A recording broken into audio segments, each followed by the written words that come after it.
Hello, I am नवीन कुमार और यहाँ पर एक कंपनी है जो कि स्टॉक मार्केट से पैसे उठाने वाली कंपनी का नाम है प्रो एफएक्स टेक।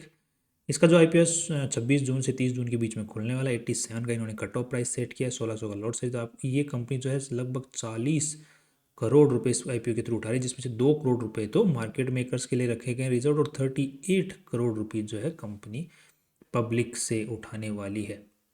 राइट। सो 38 करोड़ रुपीज उठा रही है और जबकि कंपनी जो वैल्यू लगा रही है खुद की वो 150 करोड़ के आसपास में लगाई जा रही है।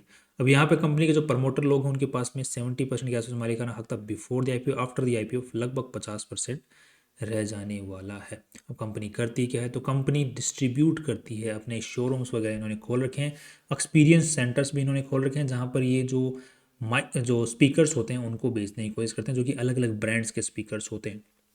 राइट। अब इन्होंने शोरूम्स वाला जो तरीका है वो अपनाया है। ऑनलाइन तरीका वाला तो ऑलरेडी बहुत सारे अवेलेबल हैं, बट शोरूम वाले तरीके से जिसमें जो कस्टमर होता है वो आता है, एक्सपीरियंस करता है, जो कि साउंड सिस्टम होता है, चाहे कस्टमर को घर पे साउंड सिस्टम लगाना है या फिर लेने से पहले टेस्टिंग करनी है या फिर घर में लगाने के लिए उसको कस्टम डिज़ाइनिंग करवानी है अपने घर के अंदर स्पीकर्स की, तो वो कस्टम बेस्ड जो सिस्टम होते हैं वो भी ये कंपनी बना करके देती है कि हाँ ये आप यहाँ स्पीकर लगा लो, घर में यहाँ लगा लो, यहाँ लगा लो, पूरा वो सेटअप करके भी दे देगा काम कंपनी करती है। आज के दिन कंपनी के पास में शोरूम्स और 2 एक्सपीरियंस सेंटर्स हैं, जो कि मैसूर, मुंबई, बेंगलोर, कोयम्बटूर, चेन्नई, इन जगहों के ऊपर में अवेलेबल है। नेक्स्ट यहाँ पर देखने को मिल रहा है कि 152 करोड़ रुपीज़ की अच्छी खासी कंपनी वैल्यू लगाई रही जा रही है। और यहाँ पर आरएसपी के अंदर हम लोग रीड करते हैं तो कंपनी जितना पैसा उठा रही है उसमें से 1.5 करोड़ रुपया तो लोन चुकाने में काम में लेने वाली है, और बाकी जो पैसा है लगभग 7.5 करोड़ रुपया वो लगाने वाली है 3 नए शोरूम खोलने के लिए, एक्सपीरियंस सेंटर्स वगैरह खोलने के लिए, जिसमें से और 19 करोड़ रुपए जो है वर्किंग कैपिटल के लिए काम में लेने वाली की, और जैसे स्पीकर्स वगैरह, एम्पलीफायर्स वगैरह सब कुछ खरीदने के लिए। कंपनी को आज के दिन जो चला रहे हैं उनका नाम है मनमोहन गणेश। उनके पास में 33% मालिकाना है। दूसरे हैं श्रेया निम्बियार।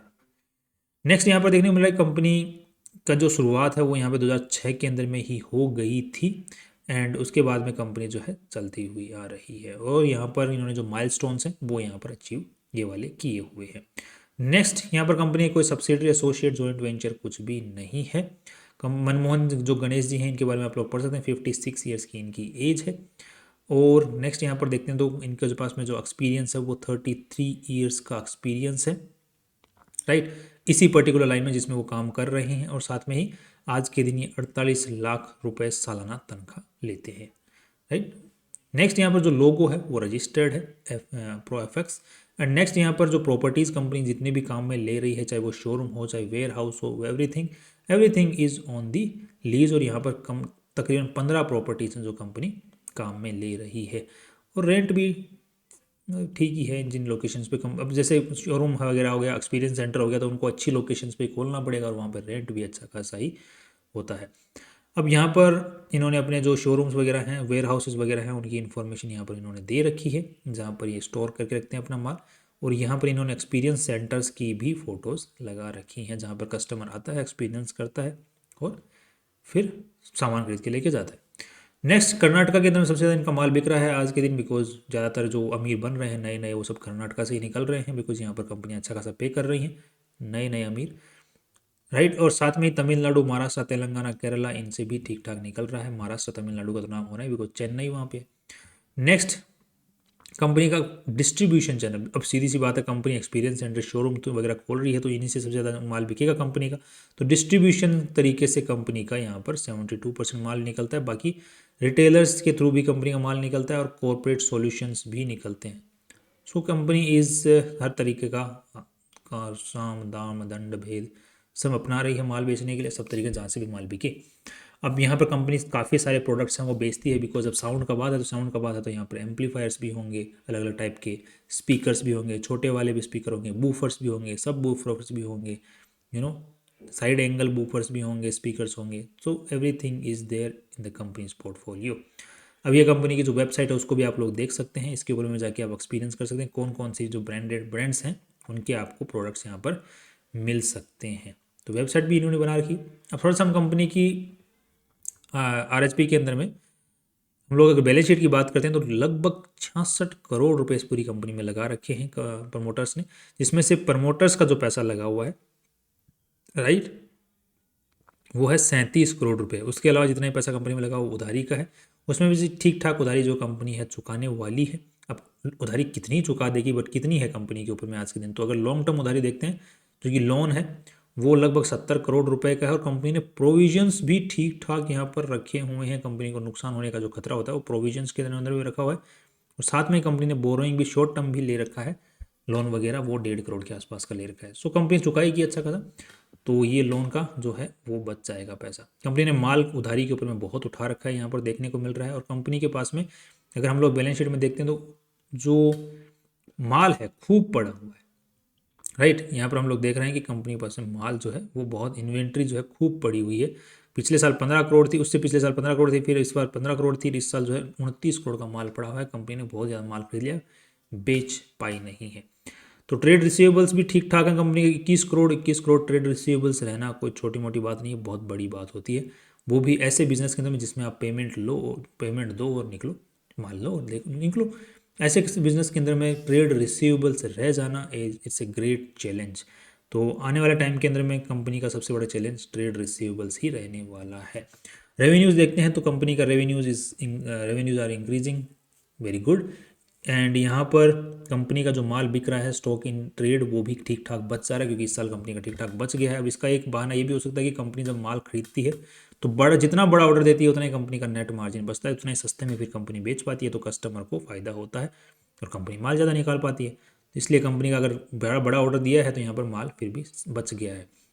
नेक्स्ट यहाँ पर देख लेते हैं कंपनी का कैश फ्लो की यहाँ पर देखते हैं तो cash flow is okay, it's okay, cash flow is okay. यहाँ पर इन्वेंट्री में अच्छा खासा पैसा गया है, but still company is doing great. But trades payable की वजह से कंपनी का कैश फ्लो पॉजिटिव है, that's not, we can not consider it in a good sense. So cash flow is okay, not that bad, क्योंकि company ठीक ठाक showroom level के ऊपर में काम कर रही है, फिजिकल ऑफलाइन लेवल में काम कर रही है।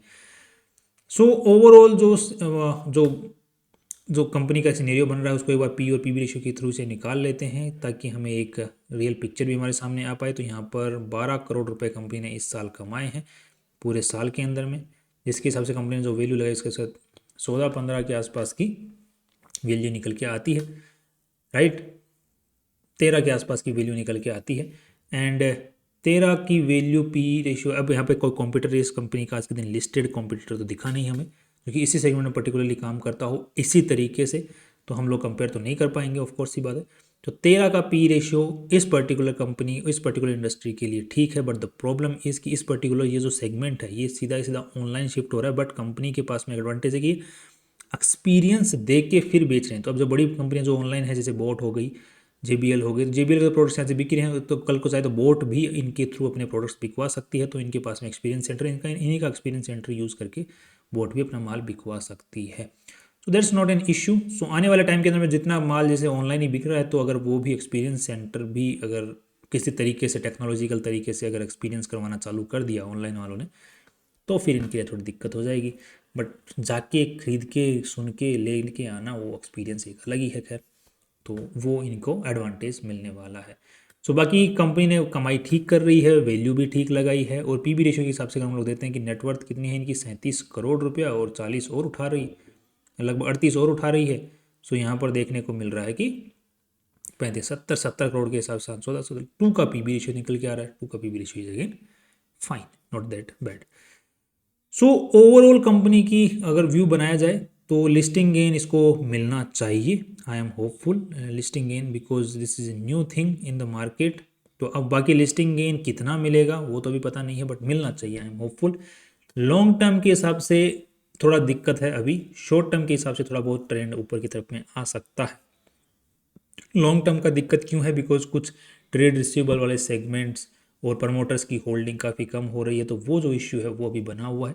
तो वो इश्यू अगर नहीं रहता है तो आने वाले टाइम के अंदर देखेंगे, अगर वो इश्यू हटता है, अगर किसी तरीके से बिजनेस मैनेजमेंट सही बैठता है, वर्किंग कैपिटल को मैनेज कर पाती है कंपनी, तो फिर देखेंगे आगे के बारे में। बाकी शॉर्ट टर्म में और लिस्टिंग गेन मिलने की उम्मीदें हैं। बाकी आप यहाँ पे GMP एक बार देख लें, मोर देन 30% अगर GMP मिलती है तो लिस्टिंग गेन की ठीक ठाक उम्मीदें हैं, और शॉर्ट टर्म में ऊपर जाने की भी उम्मीदें हैं। That's all. कल फिर मिलते हैं इंपॉर्टेंट वीडियो के साथ में। Finally see you tomorrow.